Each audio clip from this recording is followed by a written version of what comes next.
Alright guys, we're back with some more Tsukihime. Last time left at a pretty good cliffhanger. Urquid was once again losing control and wanted to drink Shiki's blood, but she was stopped by Ciel, who Shiki found out that she wasn't really a student at the school, probably does. Urquid explained about executioners and literally referenced her as like a well-known one that like runs solo, because apparently they all run in groups, so I don't know if he pulled all that together, but at least he knows that she's weird. So yeah, let's see how this turns out. Might be a fight. If it is, I'm assuming Shiki's probably gonna stop it somehow. Or maybe he's gonna stop it either way. I don't know if it'll end up with a fight or just a discussion. But yeah, let's just get right into this. I look up at the moon. Oh, there we go. There stands the robed figure from that one night. Senpai? There's no mistake. No matter how I look at it, it's Ciel Senpai. She doesn't even look at me, but she glares at Urquid crouching far away. Even if you destroy your kin, you cannot change the fact that you are a vampire yourself. I don't know why you drew him close to you, but didn't you think it would end this way? Her voice is completely different from normal. And no glasses. Neither strict nor kind. Her emotionless voice is horribly devoid of any humanity. Without making a noise, Senpai descends from the streetlight to the ground. Usually, it's nothing I mess with, but I will not overlook you trying to kill an ordinary person. Maybe she hasn't been watching hard enough, because Shiki is definitely not ordinary. It isn't a part of the plan to fight you, but if there is a need, we can settle our score. How do they have beef, though? Unless Ciel's, like, older than she looks? Because I thought the last time she woke up was, like... well, I forgot how many years. No, she said 8 years ago. But she would have been... Ciel still would have been young. Unless she is, like, in her 20s or 30s somehow. I thought she was, like, even if she wasn't a real high school student, she was around Shiki's age. So, like, 16, 17. 8 years, she would have been, like, 9, so... Definitely at least in her like mid to late 20s. And if she might have like met with Urquid when she was a teen. Don't be ridiculous. I don't want anything to do with you. And she looks at Senpai hatefully. I never intended to kill him. That does not sound convincing at all. It's not like you don't realize what you did earlier and what kind of yell he gave out when he saw you. I don't care if you hate me, but you took your insanity and directed it at him. Shall we ask him how he felt? With a turn of her head, Senpai casts a glance at me for the first time. Urquid averts her gaze painfully. Silence fills the park. A footstep. The robed Senpai takes only one step forward, towards me. Get back, vampire. You had no right to stay by his side from the beginning. What? That's not true. I don't know who Senpai is or what happened to Urquid earlier, but I can at least declare this. Then declare it. Because I myself want to be by your side. You're wrong. What's with you coming out of nowhere, wearing weird clothes and speaking like you understand everything? Urquid is definitely a vampire, but she hasn't drunk blood even once. That was probably just a joke, and you don't have any right to... Well, it's definitely not a joke, but he is right about that other part, I think, unless she was just lying to us. Which she said she would never do, so surely not. Please be quiet, Tono-kun. She hasn't drank blood even once. Yes, certainly these past 800 years, there's no record of her having any victims. However, she was lying. Just shut up. I don't care to listen to whatever strange story you have to say. Look, if you try to get in her way, I'll not forgive even you. After all, I'm helping her because I want to. It's none of your business to interfere. Tono-kun, you... An inkling of emotion enters her voice. I understand. If you say so, then I won't do anything else. Okay, no fighting. However, Senpai changes her gaze to Urquid. Urquid looks away, not at me or Senpai. As he said, Urquid Brunstud, do you still intend to be by his side after this? Urquid doesn't answer. She raises her head to look at me once and then runs off into the night. Classic Arcwood. Still ends up the same way. Almost drinks her blood and then runs away. It's happened like what, 3-4 times now? Well, why are you leaving, Arcwood? I start to run after her, but my feet don't leave the ground. Senpai walks slowly over to me. I won't let you follow her. I can't let you be killed, Tono-kun. In her hands are thin, rod-like blades. The what are they called? Black keys. They're so cool, man. One of them stands by my feet, pinning my shadow to the ground. She can do that? That's a cool move, actually. You cannot move until that is removed. Kiri never used that, man. That seems like such a good way to like well, I mean against servants it probably won't do that much, but like just pinning a master in place with like his level. Well, I mean again, he wasn't fighting masters, but I'm just saying it's cool. You cannot move until that is removed. No matter how hard you struggle, your shadow will struggle just as hard not to separate from you. Well, I bet Shiki can just either kill the blade or kill the shadow, maybe? I don't actually know if that works, but I'm guessing she just doesn't know about his power. I don't know. Again, I don't know how hard she watched us, but I have a feeling she doesn't truly understand the scope of Shiki's latent abilities. Well, technically not latent, but he's actually using it for like the first time in his life, so. Stop fooling around. I'll lose her. I grip the blade below me, but no matter what, I can't pull it out. Well, I guess she was watching us kill the dead, right? So she must know we have something with us. Normal people just can't like slice them that easily. I forgot to mention this, but I'm the only one who can remove it, so please give up. Seeing that, she stops in front of me. I glare at her. She takes in my gaze and then sighs. Geez, really, why do you go overboard so much, Tono-kun? Eh? Senpai. I know. I don't hate her myself, but this is for both of your sakes. I will let you go soon, so please listen to what I have to say for a while. She looks up hesitantly. This is the leisurely senpai I know from school. Is that why? Even though I still can't grasp the situation, I start to calm down. This is abrupt, so I'm prepared for you to hate me. But I have something I have to tell you. Music, finally. I'm very sorry for restraining you like this. Senpai bows her head. She's dressed strange, but senpai is still senpai. It's okay. I'm not angry, so please don't apologize. You've already helped me once, senpai, and I want to ask you some things as well. That does help. But what would you like to ask me, Tono-kun? Probably like, who are you really and what are you doing? Isn't it obvious? Just who are you, senpai? Dressed like that and smashing away Arcwood, and I'm the only one who remembers you at school. Senpai gives a sigh in response. Then let me ask.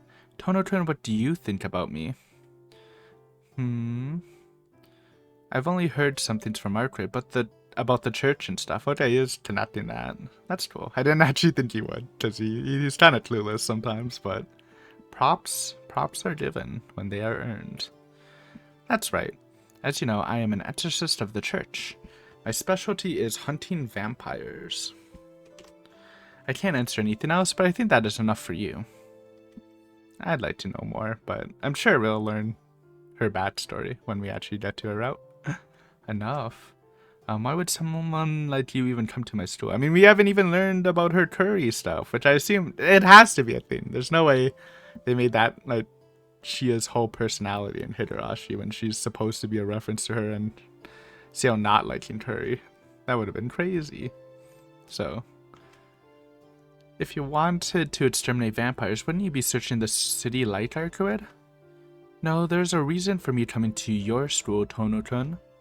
Right, since this overlaps with the talk I want to give, I will ask the questions from now on. Tono-kun, you seem to have teamed up with her, but do you know anything about what she's after? Yeah. Well, I heard he's the old type of vampire who drinks blood of humans to expand his territory. It seems you know about the two main classifications of vampires. Then I think you know about how he is imperfectly immortal. Yep. about how he needs to drink blood to maintain his body. But on the other hand, as long as he can drink blood, he'll never age, right? Yes, but you can't say he's immortal in the end, can you? Nope, not technically.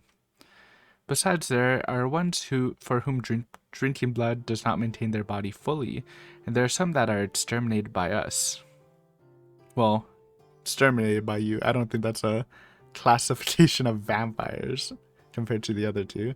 Though it is interesting, there are some dead apostles that even drinking their blood doesn't maintain their full body. I assume it still keeps them alive, but not like their full vitality. I'm guessing maybe like the super old ones.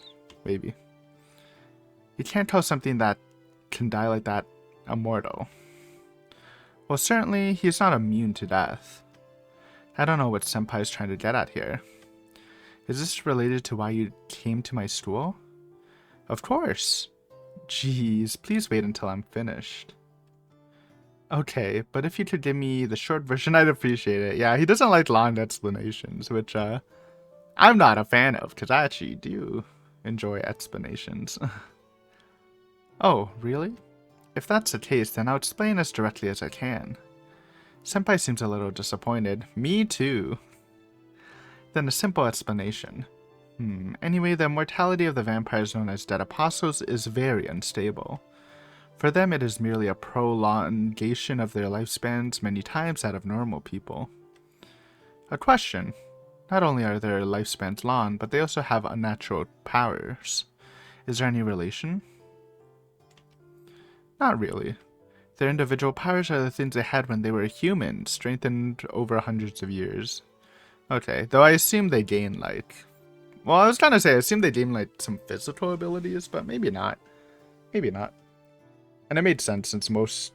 Well, I was trying to say most... Because I was trying to say most of them were, like, mages before they became vampires. Because, again, becoming a dead apostle is, like... We heard the process is pretty hard, and most of them get called in the process of becoming dead apostles, because they, like, evolve from, like, lower forms. So I guess they must have, like, even if they haven't formally trained, they must have the ability to just not realize. And once they become dead apostles, then they have all the time in the world to, like, truly unlock their magic. It's kind of cool in a way. It's like, you know, how, like, the mages in this verse slowly, gain power through generations and passes it down. It's kind of the same with dead apostles, but they just don't pass it down. They have like all the generational power to themselves, so kind of like a super mage, maybe. Oh my god! Delete is the key. It's the key to make it nice. Will I remember that when a CG comes up? There's a low % chance I remember it by like after this episode, but it is nice to know. You can just press delete. Yeah. Continuing their studies from their human lives give them these extraordinary powers. The dead apostles each have different goals. What they each decide to study is different. Because of that, there is one who seriously studied immortality. He became immortal, yet he still researched it? We just established, Shiki, that they're not really immortal. He's looking for true immortality, aka can't die by anything. Yes, the instant the dead apostle becomes vampires, they assume they have reached the limit of immortality as humans. However, he felt that it was just a degeneration. He did not want something so imperfect, and he wanted to come up with a more perfect immortality. I'm guessing this is gonna be the Serpent guy, who I again assume is the villain in the city, since it's really the only other dead apostle referenced next to Nero, even though we haven't formally confirmed that. Senpai seemed to be more engaged, and I'm guessing like just because he has researched true immortality, I don't know if he gained it. Probably not, because then he just can't be stopped. But like I'm guessing because of this, that person's probably really old and clashed with Arcuit a few times.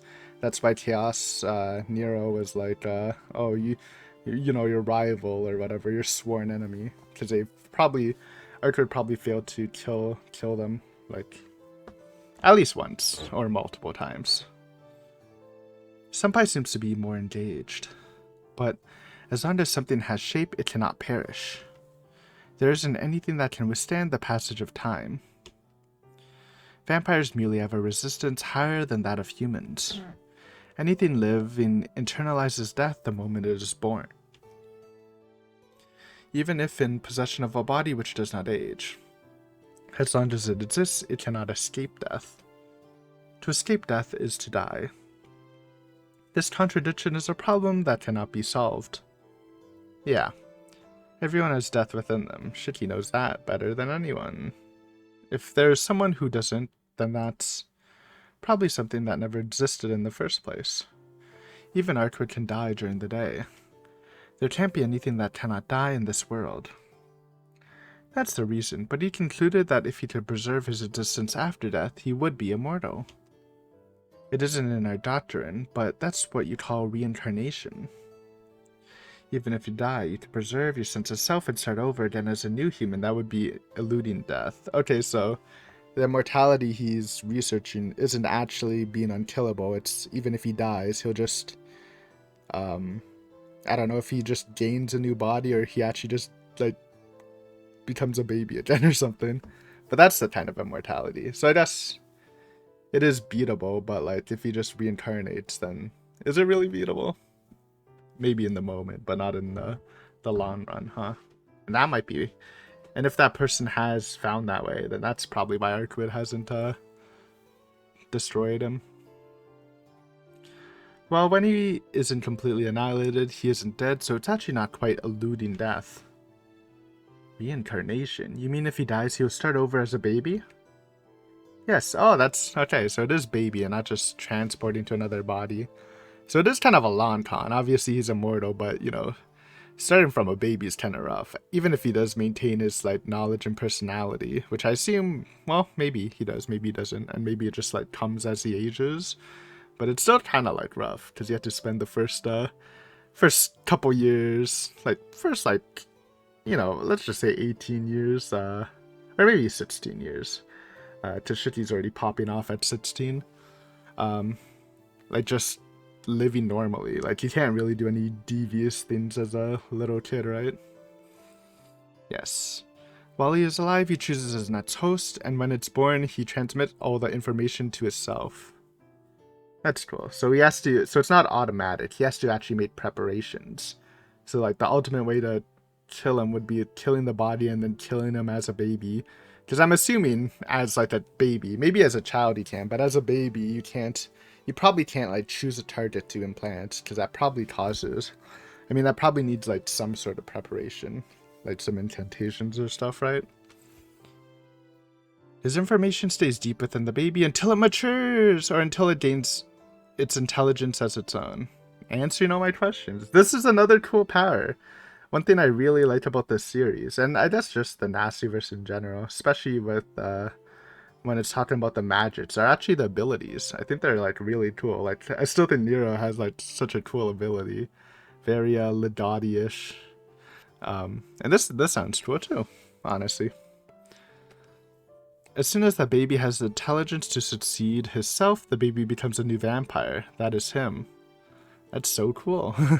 Wait a minute. What's that? Don't tell me that he does surgery on it while it's in the mother or something like that. Magic, probably. Magic stuff. No, it's not anything medical, because the instant his body is destroyed, he reincarnates into the body he chooses as his next body. I said all of his information earlier, but to use simpler terms, think of it as his soul.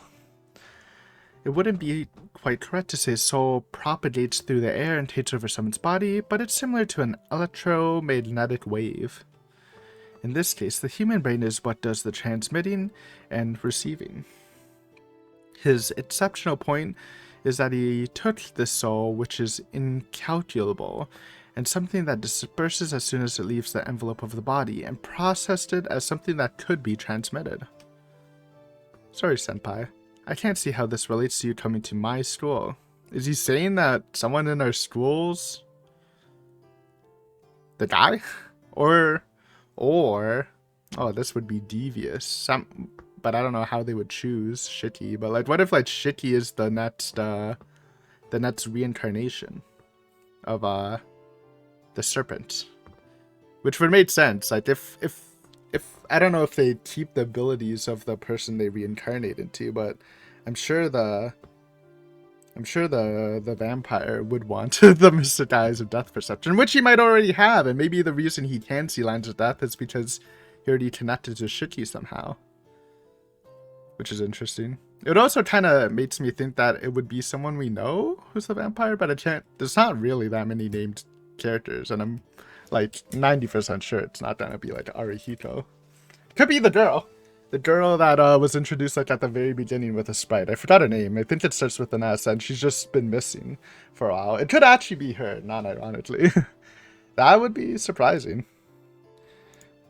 But we saw the bandage die, but like who knows what's up with that, man. Obviously it's related, but it is related. Because this reincarnating vampire's in your school, Tono-kun! Okay, so not him being the target, which he still might be if he, you know, figures out Shiki's ability, which, you know, the fact that Shiki's killed some of his dead probably means he might have a grasp on it, but fuck, that means it's literally the only two options are Arihito and the girl, and I'm more leaning towards the girl. Arihito would be crazy though. Huh? The vampire I'm pursuing and the vampire Arquid is pursuing are the same. Although she's probably only referred to him as the enemy. I nod silently. Certainly she's only used the word enemy, but she never told me anything about him. Her duty was to kill vampires, but since he appeared, she only pursued him. He has reincarnated 17 times already? Did Arquid kill him all 16 times before? Or did the church get a couple pot shots in? I assume she did the majority of the killing. Okay, no, she has destroyed him every time. So she's just like, I mean, she got the, well, she didn't even get the Nero kill. So she's been locked in, man. She wants that target gone. But how? I mean, we already know the answer. It's Shiki. If Shiki can destroy the soul before it transfers to the new body, which I assume he can do, because, you know, the eyes can kill anything, right? That's like probably one of the only ways to beat him without doing what I said. And oh wait, yeah, it can't be shit. I'm so dumb, dude. I already forgot. It transforms into a baby, so of course it can't be Tono. I'm so dumb. I already forgot, man. They set up this whole school thing, right? So I kind of got lost in the sauce. But yeah, like you either kill it as a baby before it can choose a next body, or like Shiki uses the Mystic Eyes of Death and either truly kills his soul, or I don't know if he can like hit the soul while it's leaving the body going to the next target or something. Or if it can just kill the soul in the baby. That could also be a thing. Remember when Ryoji like killed the disease inside of Twisty Girl? Like something like that. Maybe you can just locate the soul inside the baby and kill it. I don't know. Interesting questions. Isn't that pointless? Yes. He is killed by her, reincarnates each time, and is killed again by her. She might not be making progress, but it's probably pissing him off, man. Like, he's probably like, oh man, time already? I can't get anything done. This girl just keeps coming after me. That cycle has been repeated over and over. If Arquid had the power to kill not the body but the meaning, then this probably would not be happening. Senpai looks down a little, and it seems like she is gritting her teeth. I don't know why. However, it appears that Senpai also has some grudge against the enemy like Arquid does. Senpai? What kind of vampire is he? He was originally a man, but that can change depending on his body he reincarnates onto. The troublesome part of this dead apostle is that his incarnations are hard to find. Naturally. Like, if I was him, I'd, like, just choose a baby, like, from a totally different country. Like, once I gain control, probably, like, as a late teen or whatever, choose a baby from another country, like, maybe, like, if you're just vacationing, and then, like, make your base of operations, like, across the world. So, like, it's just, like, because, like, I assume they would, like, look in the general, like, province or whatever. But, like, if you just hide it for, like, a random baby in, like, Africa or something, like, how are they gonna guess, man? Because he is probably born as a human baby and has parents. Properly born. He transforms into a vampire only when he reaches the age where he can do everything at a satisfactory level. Until then, that human shows no hint of being a vampire. But once he awakens, he uses the relationships he's gained until that time to blend perfectly into society. I heard that the church detects his personality usually after a whole town is turned into the dead. Well, that's a good way to find him. Wait a minute. Well, then this new host, he wouldn't even realize he wouldn't ever realize he is a vampire until he awakens. Yes, but it isn't like two people are sharing one body. The baby born as a human is still him. Depending on its environment, it's a good or bad person. But even that, the instant he awakens, goes away. To sum it up, once he dies, he is reborn into the next body, and once that body gains intelligence, it gains the previous life's self and becomes a vampire. It sucks. It sucks for the random kid, man. What is it? Just hearing this, it's terribly scary. That's strange. Well, now we know why he's the main villain of the Route Alleys. Because shit he is sounds like one of the only ways to, like, cleanly kill him. I don't really understand it, but it's strange. Because what you call vampires, they don't just suddenly become vampires, right? So even if their old self awakens, wouldn't the body still remain human? I'm guessing somehow the vampire, like the soul itself of a vampire, like carries that vampire essence.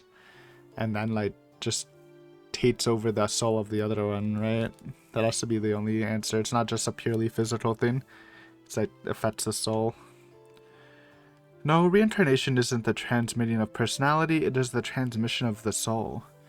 Once bitten by a true ancestor, not just the body, but the soul is forever spoiled. He transmits all his information, called his soul, to his next self. So when he awakens, the body becomes one of a vampire, but what? As he said, that is too weak. So he selects his next host while he is alive. The family he is born into must meet two conditions. The first one being of wealth, which is, I guess, like, yeah, you wouldn't want a shitty, I guess, oh, I didn't even think about that, but you don't want, like, a really, like, shitty family, like, not to be, like, rude or anything, but you don't want the kid to, like, die before he awakens, because then he just dies forever, right? Like, if he chooses, like, a kid from a really bad upbringing, there's a chance that, like, I don't know, he might just die in, like, the drunk driving thing or something, and then he's boned. So yeah, first one being of wealth is kind of nice, obviously, for the connections and stuff. Being born into a family of high social standing, property, and money makes it easier to make the whole town into vampires later on. And there's another requirement. This is the important one, but amongst normal people like us, there are also people that carry special powers. Mages. Oh, not like magic, which is a mystic power that can be learned, but rather special abilities from birth. Right, because, okay. Such people are normally called demonic children or psychics. They mentioned psychics before. These special abilities are genetic, so they are inherited, passed on by blood. Yeah, because magecraft, they have to, like, transplant that stuff on through their crusts, right? He chooses those families that have something not human in their lineage. I guess that it sets them up good, but that would kind of make them easier to find. But I guess, like, the church can't just go to every rich family with known psychics and just say, hey, we gotta kill your babies. They might be a vampire in the future, right? A family with wealth and influence and inhuman power. Those are the requirements for his host, Hono Shiki-kun. There's still something weird. I think that story is weird. What's weird is that Senpai's telling me this story. Okay, I think. Obviously, like, maybe it's related to our family. We come from wealth. I don't think the Mr. Ties are genetic, but I guess they never really said. But, like, the people said it's so rare, so maybe it is genetic, but it only awakens. Like, they have the ability to awaken them, but it just never happens. I mean, maybe it should, but Shiki can't be it. It has to be a newborn, right? And obviously, he's not the current possessed one, because I assume the vampire would have already possessed him, and obviously, the vampire's acting on its own. It does lead back into that thing. We were questioning whether he has, like, a dual personality or there was another, like, kid the all tap Shiki? Like, is that gonna be the vampire? I mean, it's the only thing. Like, it's not Akia. That would be crazy. I mean, I guess it could technically be Akia. But that would be insane. But if we're going with that, that kind of like adds credence to the second kid. Um, who I assume, I mean, has to be like a cousin, right? I don't think it's a sibling. Like he had another brother. Like, because mainly because like naming both of your kids Shiki is stupid. So I'm just gonna assume from that like what kind of psycho names like two kids Shiki. But it has to be related to him some way. Maybe okay. I'm cooking. Hold on, I am cooking. What if the vampire awakened in the cousin, and then Shiki had his like bloodlust thing, you know, like how he saw Urquid, and he's like, "Oh, I need to kill this. This is something out of this world," and then kills the host of the vampire. But the person doesn't actually die because they're a vampire, and they're just and that's that. They've just been a vampire in the town, making people dead or something. I don't know. That kind of sounds good. Maybe his name. Yes. Did you say something? His name. You keep saying enemy and him, but how can I understand that? It's gonna be Serpent. Can't you tell me his name? I yell at her, not even knowing why I'm angry. I actually think that like might be like maybe not 100% right, but something like that sounds like the most reasonable for connecting it. Because again, like unless it's like Aki or Kohaku or Hisui, which I guess could be interesting. It has to be the unknown person he killed, who's probably related to him somehow. She doesn't look flustered at all. She only looked at me sympathetically. I don't know how that would tie into like his mom dying, unless it was like the vampire like woke up and said, "Oh, you killed me. I'm gonna like slaughter this whole family now," sort of thing. She only looked at me sympathetically. No problem. Among the dead apostles, he is known as the Serpent of Akasha. There we go. Serpent. This is due to the serpent being the symbol of infinity and cycles. Ouroboros? Or is it okay? Is that shedding its skin and gaining a new body? It was perfect for his name. I just it doesn't have anything to do with Ouroboros.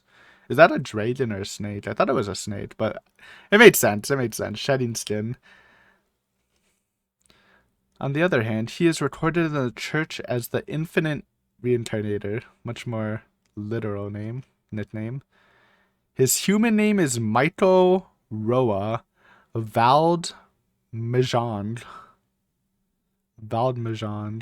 I don't even know like where that would be from. Michael Roa obviously sounds like he's white. Somewhere in Europe. I mean, that is the most vampire-y place, Europe. He's also simply referred to as Roa, not Michael, I guess. Roa is cool. I mean, Roa kind of sounds like a snake. Maybe just because it sounds almost like boa. Roa? Never heard of it. Of course. It's not like I've ever met him. And they don't go by their real names anymore, probably. Like Nero. The serpent probably just like, well, obviously just takes the name of his current host. In short, you came to my store because you know this Roa was there. Which I guess almost eliminates my theory of it being the person Shiki killed. Because, like, wouldn't he know? Maybe not. Wouldn't, like, Akia know that, hey, why is this dead person in his school? Yes. So maybe I'm wrong. It's low-key, it still could be the girl that's been missing all this time. Because they gave her a sprite, literally showed her in one scene, and they referenced her being missing. Yes, it truly was a sketchy feeling, but I knew this incarnation of Roa was there. I can sense Roa far better than Urquid. That's why I came here much earlier than Urquid and already found out who his new host is, she knows? Holy. The voice stops for some reason. Senpai looks at me sympathetically like before. Dude, if it's gonna drop its Akia, that would be crazy. Because why else would she be sympathetic? Unless she knows, like, the whole we killed someone thing. But, like, we don't even know that. I explained this before, but Roa chooses fine lineages and excellent bodies for his next host. So once you find out Roa is in this place, the answer comes naturally when you investigate the families which meet his criteria. Only one, well, I assume only one family in this place. One rich family. In this area, there's only one old family that meets his criteria. I don't have to say any more, do I, Tono Shiki-kun? That's why. That's why I'm saying this conversation is weird. Ha ha ha. I assume he's done. I think it's Akia, which is like the most logical conclusion if you weren't thinking of the two of the all cat two shitty theory. I don't know. I'm the one laughing dryly. What are you saying, senpai? That can't be. Unless she's accusing him of being Roa / Serpent, which I don't think is possible. Because, like, if the vampire's been killing people, like, that means Shiki would have already been taken over. So it literally can't be him, because it completely overrides who he is. Senpai doesn't answer, almost as if she is saying that I am both this row's host. She is saying that I am this row's host. But it's not possible. Unless... No, it's not possible, I think. We would already be Roa. But there can be no doubt. The Tono family has something different in its blood. So maybe she doesn't know the full truth. It has the power and latent superhuman ability that Roa needs. The power you used to defeat the dad earlier wasn't human. I mean, I guess from her perspective, it looks sketchy, but, like, it doesn't make sense unless she just thinks we've been lying this whole time. Pretending to be human. So this time Roa's host is unmistakably Tono Shiki. And you know how they're gonna turn this? Because, again, it's literally impossible, because it's not us. And I'm assuming she just thinks we're lying. It's gonna be all cap Shiki, you know, Roa's host was Shiki, but it was Shiki typed angrily. I don't understand. I don't understand a single thing she says. Also, like, if she thought it was us, why would she stop Arkwid from killing us? Why? Why can you be so certain, senpai? What? Because I'm the one who decided all this. She says something I can't understand once more.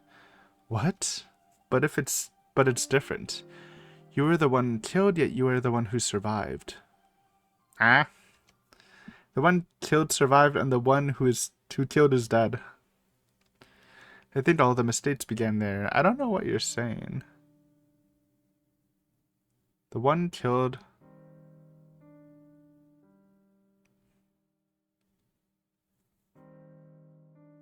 It could be what I was saying earlier, that the all-tap Shiki killed the mom and stuff, and tried to kill us.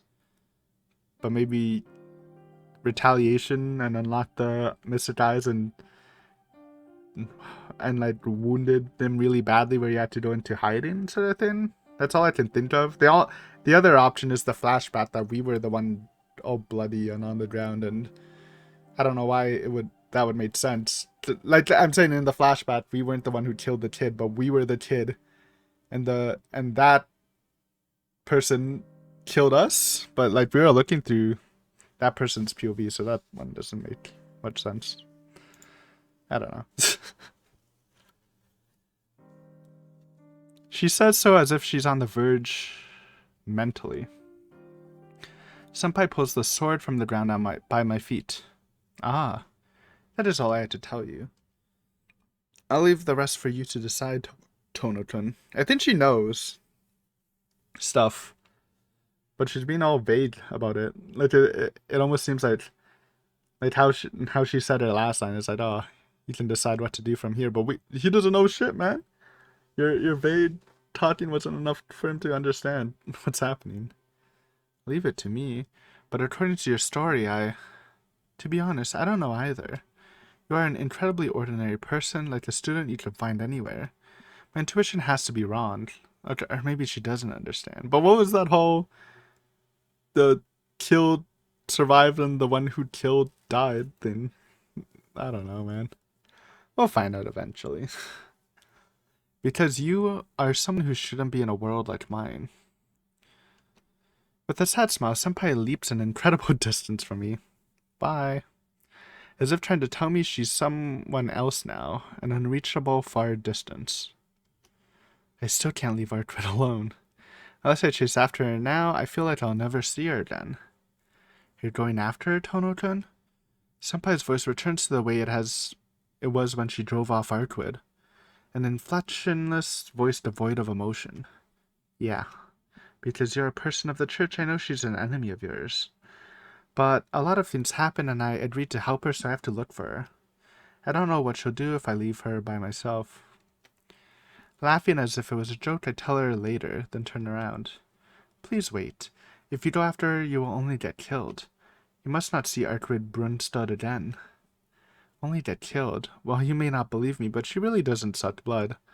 But what if she, thinks you're Roa, or whatever, the Serpent, and tries to kill you? Because that's sort of happening somehow. She's quite a good person, actually. I know. Certainly she hasn't drawn human blood. However, that's at an end.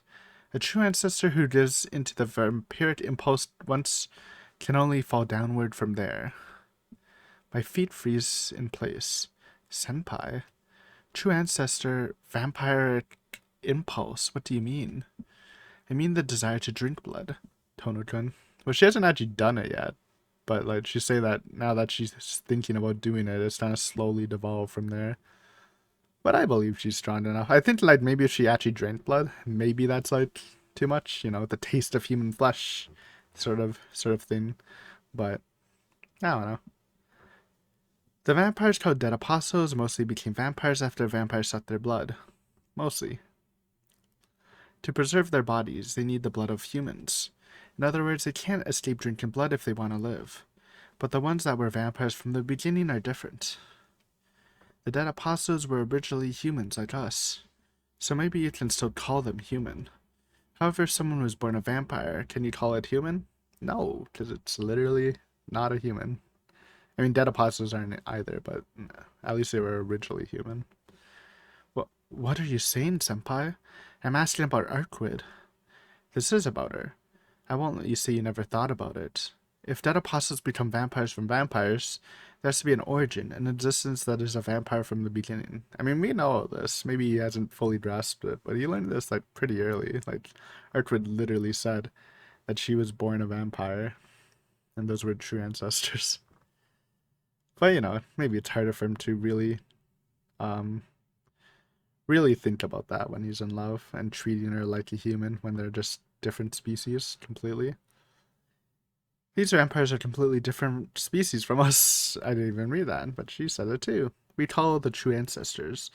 Those who don't need human blood and have special powers equivalent to, no surpassing the Dead Apostles. She's a member of the royal family of the true ancestors, so they have a hierarchy too.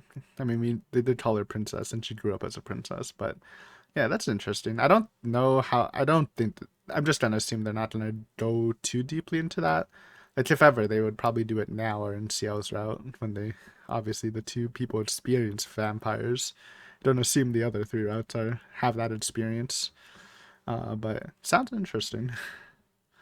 Although they don't really have any range structure. Oh, okay, apparently not. So saying royal isn't quite accurate. Never mind. Then why was she a princess? Maybe she just grew up as a princess, in a country, not princess of the true ancestors, just princess of the country. So what, Senpai? This doesn't have anything to do with me. It does, literally. These vampires, known as the true ancestors, have a deeper impulse to drink blood than the Dead Apostles. Her eyes are completely emotionless. Like mirrors, they show my agitated face. Do you see, Tono-kun? The true ancestors can live without human blood. However, maybe a mistake happened in their evolution, or maybe there's no such thing as a perfect existence. But anyway, there's a period where they desire the blood of humans. And this probably made sense because of the Dead Apostles' need to drink blood. They got that, genetically from the true ancestors, so, that kind of made sense. But they're dependent on it because they're not real vampires, or not complete vampires. The instant a human has his blood drunk by them, he no longer remains human. True ancestors are on a scale different from humans as creatures.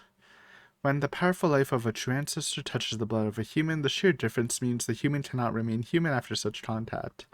So unlike when the dead apostles kill a human and try to mate them into a dead apostle or whatever, and they go through the whole evolution process, I'm guessing the true ancestors just skip that whole step because their vampire essence is that much stronger.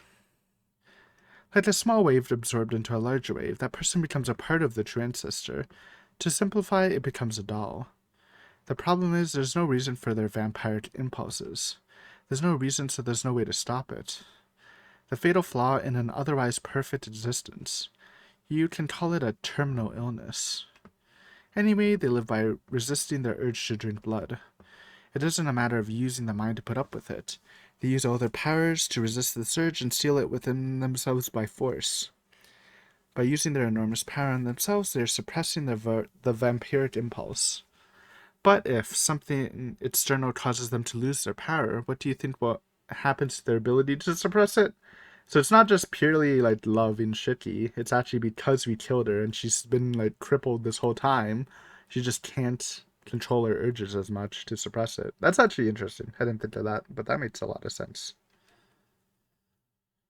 Something external causes them to lose power, such as receiving a wound which requires power to heal or using power to regenerate after being killed completely. So let's say she has 10 units of power. Okay, we get it, but maybe Shiki needs this. And she uses 7 of them to resist the urge to drink blood inside her. But if for some reason she loses 5 of the 10 units, then even if she uses all her remaining power, she can only use 5 units of power to resist. Really breaking it down, that's not enough. Then what will it take away from her? And what happens to those true ancestors who can't resist senpai? They drink human blood, of course. After that, nothing. Once they give in, they can only keep on falling. Once a true ancestor knows the taste of blood, I hear the urge becomes many times more painful than before. As a result, they aren't able to resist the urge anymore. And when that happens, they become the dreaded demon lords. Oh shit. New rank. True ancestors are certainly a superior race, but since they bind themselves to resist the vampiric impulse, they never utilize their full powers. I see. So like Demon Lord Arkwood would actually be using her full powers. So even if Arkwood was healthy, she wouldn't technically be using her full strength. Which is kind of crazy, because again, even nerfed Arkwood was just easily beating Nero for a while. And I assume yeah, so that's crazy. But once they fall, they no longer need to restrain themselves. Like, what's the church and mages going to do about that? That sounds crazy. Then they become demons, which suck human blood for their own pleasure. I remember how Arkwood appeared earlier. Her bloodshot eyes. Yeah, that was spooky. Her wild breathing.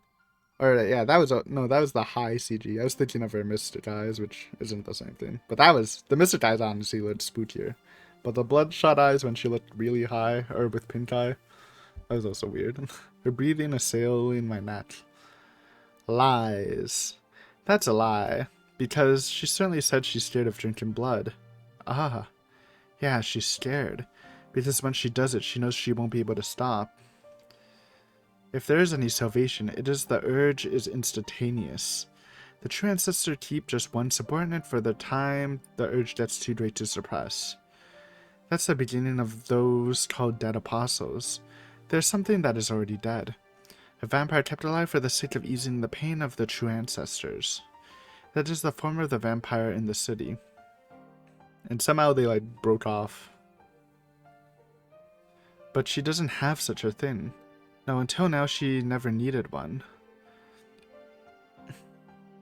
Special among all the true ancestors, she was able to resist the vampiric impulse using her will alone. And there's no problem. Once her wound heals, once her body returns to normal, she can resist it, right? Technically, but there is a limit, Tomono-kun. The vampiric impulse has no end, and it will not go away. The resisted urges which build again and again will eventually overflow their vessel. The longer they live, the larger the vampiric impulse in them gets. And when they can no longer restrain themselves with their own power, when the impulse overwhelms their power, their lives are ended by others. That is the lifespan of those without lifespans. But Artwood is okay. She's just weak because of me, so after a few days she'll... Perhaps. But she's reached her limit already. Even though she was only actually active for a few years, the amount of her time of her existence does not change. The urge which has grown inside her will soon consume her. There's no denying that. Now is not the time. Artwood's life cannot be saved. Watch us, maybe. Can we kill the vampire? I'm assuming not, because that's not really a thing, it's just a feeling. Thump. For the first time. Not because of my anemia, but something else, someone else's words. Everything starts to fade away in a haze of dizziness. What does it mean? Even though she knows she's past her limit, she's still hunting vampires here? That's odd. No matter how I think of it, it's odd. It's all lies. Does Ciel has any reason to lie to you right now? Because if she knew she's at her limit, then why would she hunt vampires for our sake? She deals with them not for our sakes, but because it is her purpose. Purpose? Who decided that? Probably the other true ancestors. Ooh. She was born in the 12th century. Okay. So she's not. So when they said she hasn't, oh, obviously she hasn't drawn blood because she would have already become a demon lord or whatever. So yeah, she has been around for 800 years. When there were many fallen true ancestors, the true ancestors could not ignore their fallen kin nor the dead apostles increasing in number. That's why they created something solely for killing. Without a need for anything else, the most pure true ancestor created for punishment, so she is a literal weapon. That is the true ancestor called Artwood. She's like a nuclear missile with a mind of its own. Once she leaves the castle, her target is definitely destroyed. Dude, isn't Nero so cool, man? Bro was trying to fight the newt by himself. I don't know, I like Nero a lot. I can't wait to see him again. Thump. This dizziness again. She should stop saying that. She's a person. Talking about her like she's just some sort of weapon makes me sad. Mad, not sad. Though probably a little sad too. No, she is a weapon. In the first place, she existed only for that purpose. So it seems there's now something wrong with her. It's the first time I've seen her talk like that. She never spoke any words before. Never? Well, at least from what Ciel knows. Huh? Hold on. Never spoke? That's odd. Because she never does anything extra. From long ago, for the past hundreds of years, she lived that way. Ever since she was born in the old castle, amongst the mountains, never changing. We were just so interesting, being like the first one to, well, maybe not put up a challenge, but like kill her like that. Thump. My heartbeat and this dark dizziness. What is this? This unknown scenery, these memories I've never had, they start to fill my vision. Oh. Just in time. Oh, delete key? Nice. Look at that. Long-haired Artwood. I'm more of a short hair enjoyer, man. I don't know, I feel like long hair is fine, but like long hair where it almost touches the ground, I've always thought that was a little, just, you know, unkempt. You know, cut it down a bit. You don't want your hair like dragging on the ground or close to your feet. The wide castle courtyard.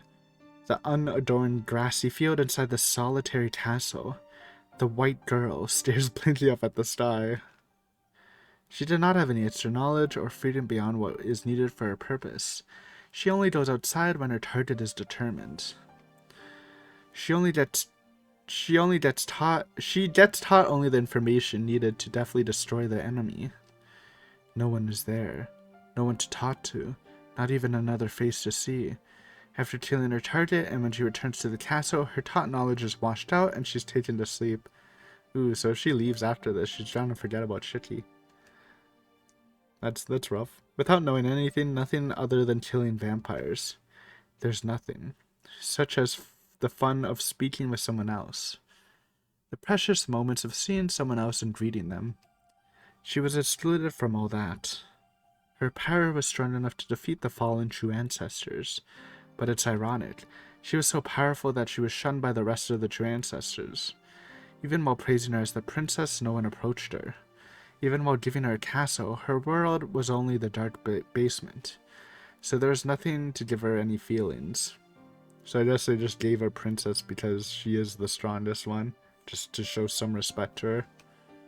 That's almost enough to make me pity her for living. A parody of life. She apparently had no words or even time of her own. The true ancestor treated her only as a weapon. A weapon had no need for extra functions as baking bread or doing laundry. If you're going to put on extra functions, you would put on something more fit for a weapon, right? I was always taught never to do extra things. Yes, she said that before. The reason for deciding everything for herself, for having those empty eyes. That's why she never needed anyone else. No, maybe she never knew about it. All they wanted of her was to be a superior killing machine. That's why she doesn't know anything. I don't mean something big like the meaning of life, but not even the small joy of just living normally. She was always so cheerful.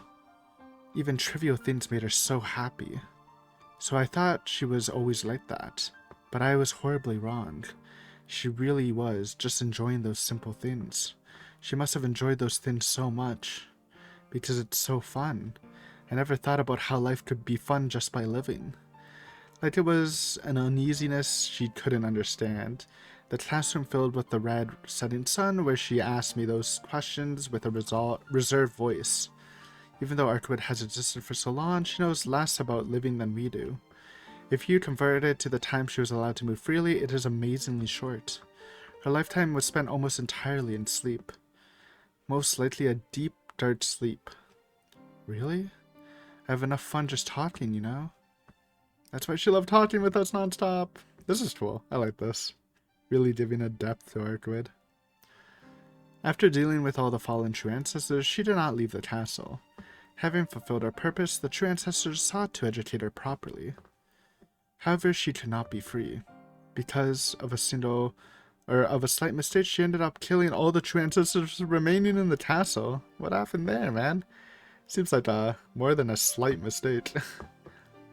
Maybe the one that was taught how to kill vampires really did finish her job until the very end.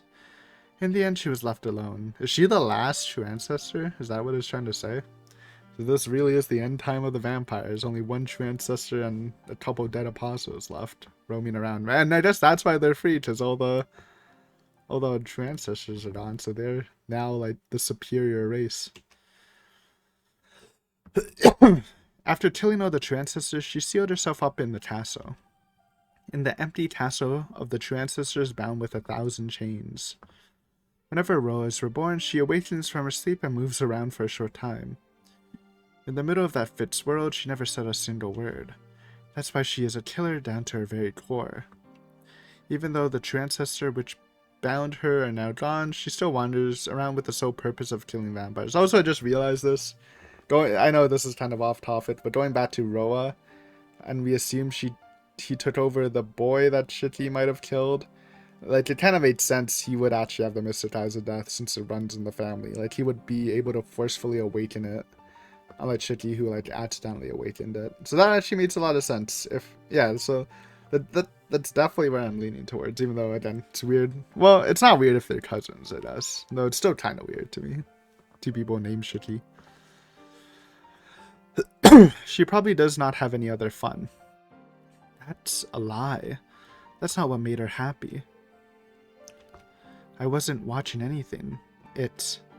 Like her words on her happy face. If only I looked closer, I would have known of it. I never realized how alone she was until now. All of the things we feel and take for granted. Such talking as with a friend about meaningless things, or the fun that lets you forget time. At the end of the day, lying down on a bed and the peacefulness of just staring at the ceiling. To her, those unimportant things were priceless moments of happiness. All of it. What is misery? It's her not even knowing how miserable she is. Such a terrible, almost comical solitude should not exist. Lies, all of it. Enough with all these difficult things. I never knew she felt such happiness from trivial things. If I had let her know that such things were things she could always enjoy, that would have been such a great...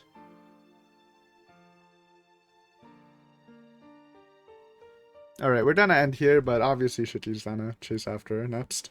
Obviously. But yeah, this was a really good episode. Finally learning about the Serpent. He has a super cool ability like Nero. Obviously it's not a combat ability, because he keeps getting crushed by Artwood, but it's good he has that, or he would have been dead a long time ago. And who knows, Artwood would have been... Well, I guess not permanently asleep, because she's probably would start hunting the other dead apostles now that her target's dead. But, yeah, that was cool. Finally getting some Artwood backstory. Like, you could assume that, like, from before when she said, you know, she never experienced these things and she was... because she just wanted to do a job. Like, you kind of get the sense of what they were going for before, but learning that she was, like, born to do this, that she was made as a weapon by the true ancestors to, like, quote-unquote purify the race by killing all those fallen demon lord guys. So this was all, like, really cool lore stuff. So yeah, good episode as always. Thanks for watching, guys. Hopefully you enjoyed, and next time we'll see what happens. Again, assuming we're gonna chase after Artwood. But yeah, until then, later.